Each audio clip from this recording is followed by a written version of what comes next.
I have three questions today for Israeli people. What kind of people are your soldiers who would allow a 14-year-old child to bleed to death over a 45-minute period? Dr. Brewer mentioned Dr. Hussam Abu Safia. He's very personally important to me.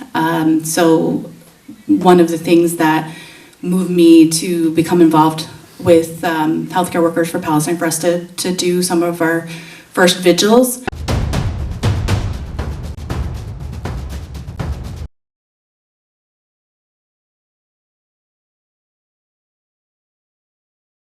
Hello, my name is Stanley Heller. Welcome to the Struggle Video News. The first half of our program will be pretty rough. It's two segments from Middle East Eye about a new UN report on how Israel deliberately targets Palestinian children. The United Nations Human Rights Council called their report "The Essence of Childhood has been destroyed." I have three questions today for Israeli people. What kind of people are your soldiers who would allow a 14-year-old child to bleed to death over a 45-minute period? What kind of people are your military leaders that would inculcate a culture that soldiers feel free to do this, acting with total impunity? What kind of people are your leaders when they give orders, they make statements that encourage this kind of conduct? Not merely permit it, but encourage it.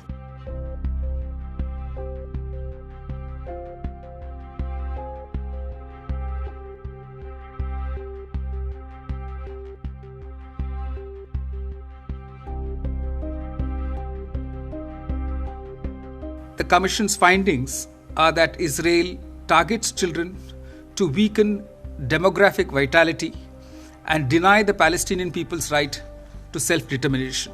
Based on all the evidence gathered, the report makes legal findings and concludes that the Israeli authorities and the Israeli security forces have deliberately targeted and killed Palestinian children and destroyed their childhood. Israeli authorities and the Israeli security forces are responsible for crimes against humanity, including persecution and war crimes in the Gaza Strip and war crimes in the West Bank, including East Jerusalem. The report released today further substantiates our finding on genocide. I'm a lawyer, so I can only speak legally. There is no doubt whatsoever. There can be no doubt in anyone who reads today's report that every international legal norm has been violated by the actions of the Israeli authorities towards Palestinian children. And they need to be held accountable.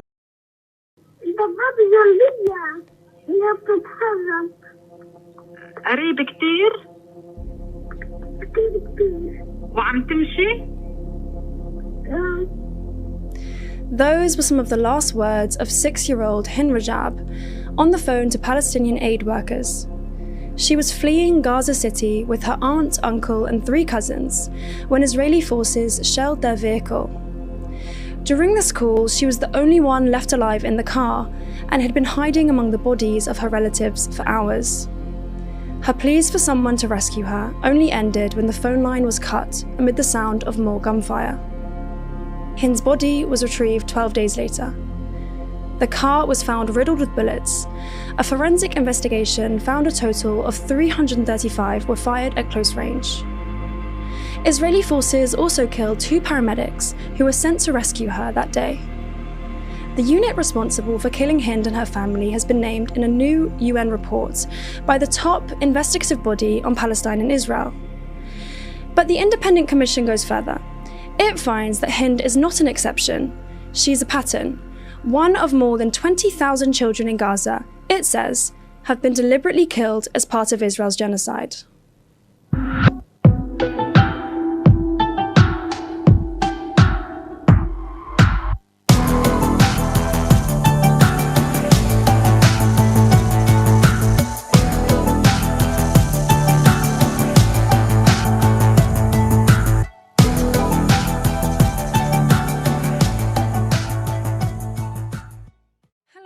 welcome to MEE Live. I'm Lucy Neas, and it's Thursday the 25th of June 2026. The 88-page UN report examines the full scope of harm inflicted on children since the 7th of October 2023. From using children's bodies as target practice to torturing them to death in Israeli detention, the report also focuses on reproductive violence and psychological trauma. It builds upon a report from last September that found Israel had committed genocide and that Israeli officials, including Prime Minister Benjamin Netanyahu, were inciting it. Now, the UN has found that children have been targeted in two ways: directly through precision weapons such as quadcopters and sniper rifles, and indirectly through the systematic destruction of the conditions necessary for survival. Children made up 30% of total Palestinians killed in Gaza by October 2025, over the course of Israel's genocide. This includes more than 5,000 under the age of 5 years old. The report also highlights that the violence didn't end with the so-called ceasefire. A month later, an Israeli drone shot dead two brothers, aged 9 and 10, who were at the time collecting firewood for their family. The report highlights systematic destruction of infrastructure. Pre-war, there were 564 school buildings across Gaza. Within 2 years, 459 of them had been directly hit. Currently, more than 500,000 children are denied access to formal education. In response, Israel has called the commission a libelous sham. Joining me now is someone that has worked on the ground in Gaza and has witnessed firsthand the reality facing the children there. Consultant surgeon Dr. Nick Maynard. You've been to Gaza multiple times during the genocide. Is Israel deliberately targeting children in Gaza from your experience? Yes, in my experience, and I've seen evidence of that with my own eyes. Care to elaborate? Yes, I've had several trips out there. In the earlier trips, I witnessed many children who'd been victims of explosive injuries from bombs. The injuries we were seeing was totally disproportionate compared to what we were expecting, and indeed what has been reported in previous conflicts in modern times. And indeed, we published a paper describing those injuries in the British Medical Journal. But it seemed a deliberate targeting of civilian populations and children. But on my most recent trip, I saw what to me was very clear evidence of the direct and deliberate targeting of individual children. When I saw many children, and indeed operated on many of them, who had been shot by Israeli soldiers, Gaza humanitarian food distribution sites. And we had multiple teenage boys, sometimes as young as 10 or 11, being brought in having been shot by Israeli soldiers. The deliberate nature of that, the pattern of injuries, we saw different body parts being targeted on different days. And it seemed to me that the pattern of injuries, the clustering of injuries, was so striking that it seemed to all of us that it was beyond coincidence, and it seemed to us that, like, the Israeli soldiers were playing a game of target practice. God, how horrendous. I mean, in this recent report, I've read instances of, teenage boys being shot and then run over by tanks. At Al Nasir Pediatric Hospital, there was the story in which the Israeli forces gave staff 30 minutes to evacuate, and that didn't allow time to evacuate the patients. And then weeks later, when the ceasefire allowed investigators to return, you see they find the decomposing bodies of 4 babies in the neonatal unit. You are a doctor. Does any of this surprise you? So, I mean, the short answer is no, it doesn't surprise me. Of course, it did surprise me, 2.5 years ago when I was first in Gaza and witnessing all these appalling events. I could not believe what I was seeing. I could not believe what I was hearing about from close friends and colleagues. But to be honest, nothing surprises me now. Having witnessed with my own eyes these young teenage boys having been shot by Israeli soldiers, having witnessed the death of many children under my care with malnutrition, with who'd been deliberately starved by the Israeli blockade, having seen little baby Zainab, 7 months old, die of starvation, knowing that formula feed had been confiscated from American doctors' luggage at the border crossing between Israel and Gaza, having heard about these Israeli soldiers deliberately removing the formula feed, deliberately leading to the death of these babies. Nothing surprises me now. Gosh, yeah. I mean, it makes absolutely zero sense. The baby formula, it's just horrific to hear. It is all, and they of course tell us they tell us when we're going into Gaza they will remove anything that could be conceivably have a double use, could be used as a weapon. I've racked my brains trying to imagine what formula feed could be used as, but of course it can be used for nothing other than feeding babies and saving their lives. And I know that you personally have been talking about your experiences in Gaza for months, more than a year. The UN released accused Israel of committing genocide September 2025. South Africa, of course, accused it as early as December 2023. Do you really think this report will change anything? Well, in a normal functioning world, one would imagine that it would change something. But having witnessed at first hand my government refusing to act on the basis of evidence we have given them, having seen at first hand how complicit my government is, and indeed the US government and many other European governments, having seen how the rest of the world has allowed Israel to act with complete and utter impunity, what is revealed in this report, this United Nations report, that they know all of this. This has all been provided to them in graphic pictorial evidence over the last 2 years. So actually it's nothing new for them. They know all of this. So one would like to think that people would act on the basis of that, but they haven't done so far. So I will not hold my breath waiting for our governments to act on this. And I'm sure there are many cases and stories, individual stories that probably keep you up at night and that you carry with you. Could you please share with us some of your experiences from working in Gaza? Yeah, I mean, there are so many tragic cases that have brought me to tears on so many occasions. A little 11-year-old girl on my last trip there last summer who had a severe explosive injury which shattered her lower esophagus in her chest. I spent the whole of one night operating on her to reconstruct her esophagus. We did it successfully. The repair was successful, but we had no nutrition to give her. She died 4 weeks later, and the major cause of that was lack of nutrition due to the deliberate Israeli blockade. That case has haunted me ever since.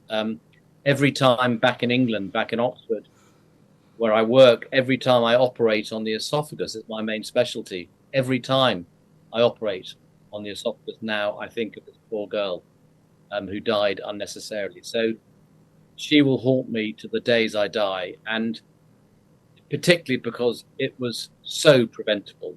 If we had the nutrition to give her, she, I'm sure, would have survived. Dr. Nick Maynard, thank you so much for sharing with us your stories today. Thank you very much indeed. Thank you. Really, really appreciate it. This round of attempts to break the Israeli siege of Gaza is finally over.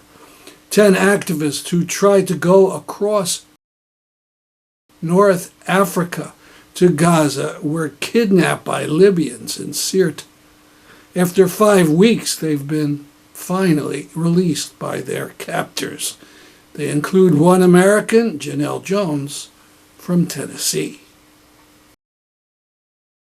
We now conclude our coverage of the event held at the Palestine Museum US several weeks ago. We'll hear from Dr. Liza Goldman-Huertas.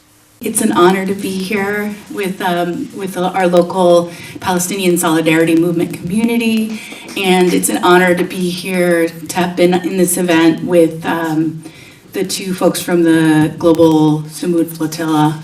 I wanted to share a few thoughts, a few general ideas with the group that's here today.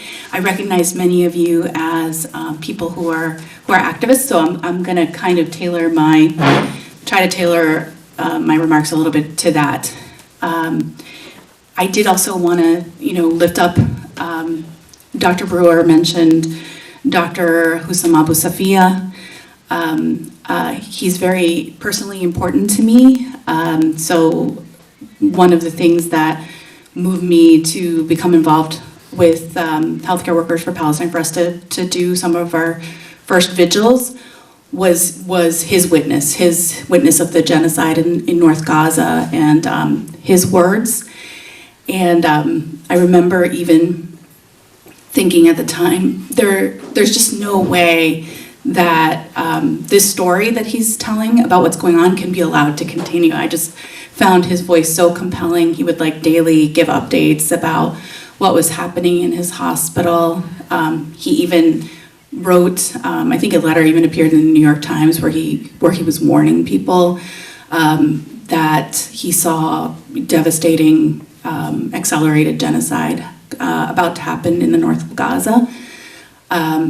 So at every point that I heard his voice, I also heard him talk about the possibility of of ending all of this and having a different world appear before us. He always had it in front of him. So I just wanted to mention again, return to Dr. Abu Safiya. I'm gonna pick up his sign. And just make sure everyone knows he's a pediatrician. He was a father of, I believe it's 5 children. One of his sons was murdered during this accelerated genocide in North Gaza. And his story is just very personal to me. I wanted to mention that he did things like, he's not a surgeon, he performed surgery. They tried to solve the problem of people starving and no food in the hospital. I just saw him as an exceptional colleague and just an exceptional human being in unbelievable circumstances. There's an incredible Palestinian scholar. Her name is Sama Jaber. She's a psychiatrist and a psychoanalyst, and she's, I have to remember her exact quote, but it was something along the lines of, yes, a genocide has an incredible long-term effect on people and on the people of Palestine. But I bet you will discover that what's happening now, both the accelerated genocide and the resistance to it, both in Palestine and all over the world, is also going to change us. The resistance part of this, we're going to be different people as witnesses. Yes, there's trauma about that. There's secondary trauma in that, but there's also something much more powerful if we are in this resistance. So I wanted to highlight three more main ideas. One is that how we respond to understanding there's a genocide, understanding that 9,000 Palestinians are being held in Israel and deprived of all of their rights and tortured in all of the horrible ways that we've heard about tonight, and that there's so much, the level of impunity is such that they don't even try to hide that they would do similar things to people like us. That 1,700 healthcare workers have been killed, that there are hundreds of Palestinian healthcare workers that have been held in those prisons, and there are, I think about, there are dozens of healthcare workers that are being held there now. While that's going on, I think we really need to have solidarity with all of those prisoners. While that's going on, the West Bank, attacks on the West Bank are escalating the violence there. And I just want to also remind people about Gaza. So right now there is supposed to be a ceasefire, and we've talked about that. And there's a horrible siege in place, but there's escalation going on right now. I want to make sure that people know. Going back to Dr. Jabber's word, that this is going to change us. I encourage us all to do three things. So one thing is to realize how we're connected to Palestine, do a deep excavation of what connects me to complicity in what's going on. People have mentioned being Americans. Here in Connecticut, we have several weapons manufacturers who are profiting from this genocide. We have so there's Colt here in our state. There's Pratt and Whitney. There are activists who are really doing work around that, and so I encourage us to support them. Yes, and our elected leaders, our Senator Blumenthal is one of the holdouts. Yeah, one of the holdouts in terms of the senators of like being able to say that we don't want to send bombs over.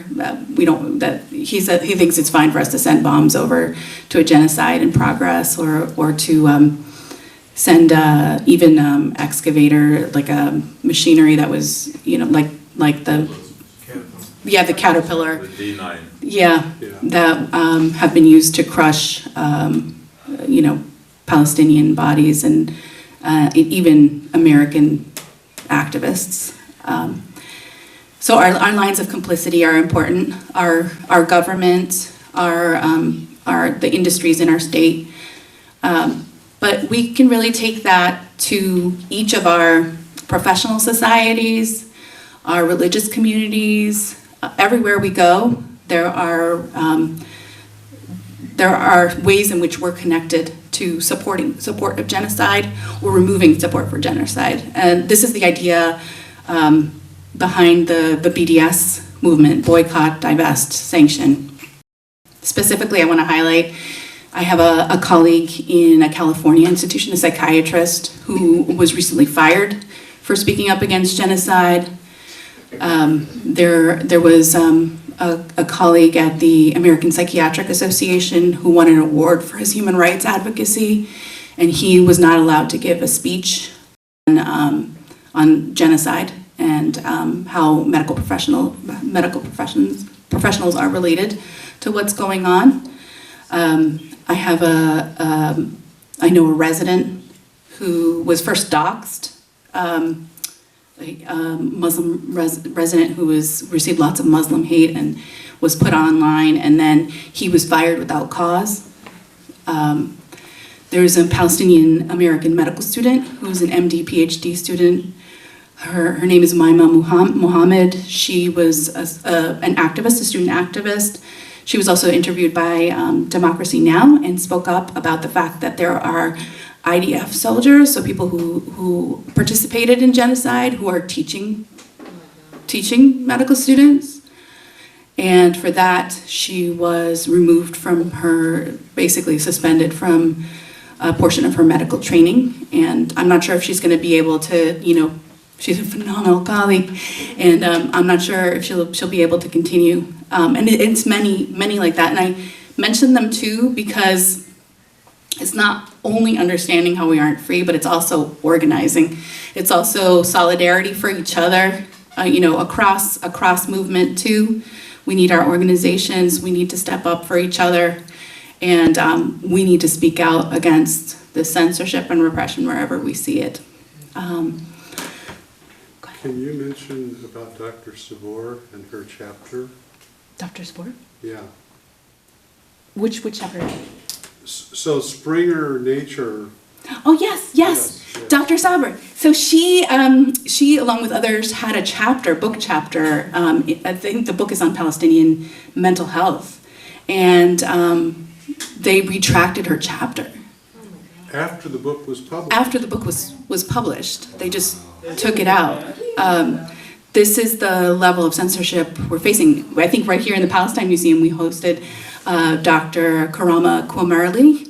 Hawash, who was going to speak at Quinnipiac, but they canceled her, so we had an uncanceled presentation right here. So I hope that I've delivered the message that we're highly interconnected with what's going on in Palestine, and that we really are not free until Palestine is free, until we can end a genocide, until we can end apartheid, until we can freely speak against genocide, against apartheid, against racism, against fascism here in the United States. Yes. Thank you.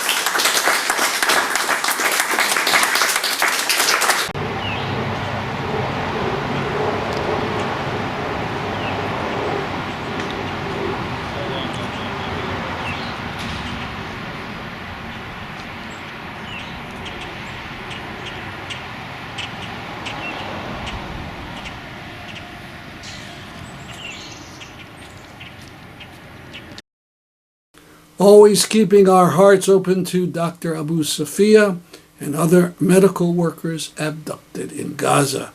These are still photos from the recent Code Pink action in Chicago.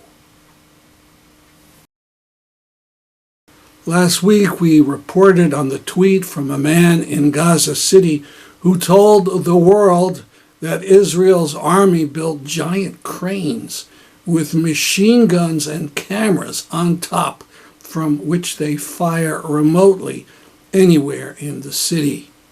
Here, UNICEF confirms the report, talking about an attack on a 12-year-old girl. That's our program for today. I'm Stanley Heller for the Struggle Video News.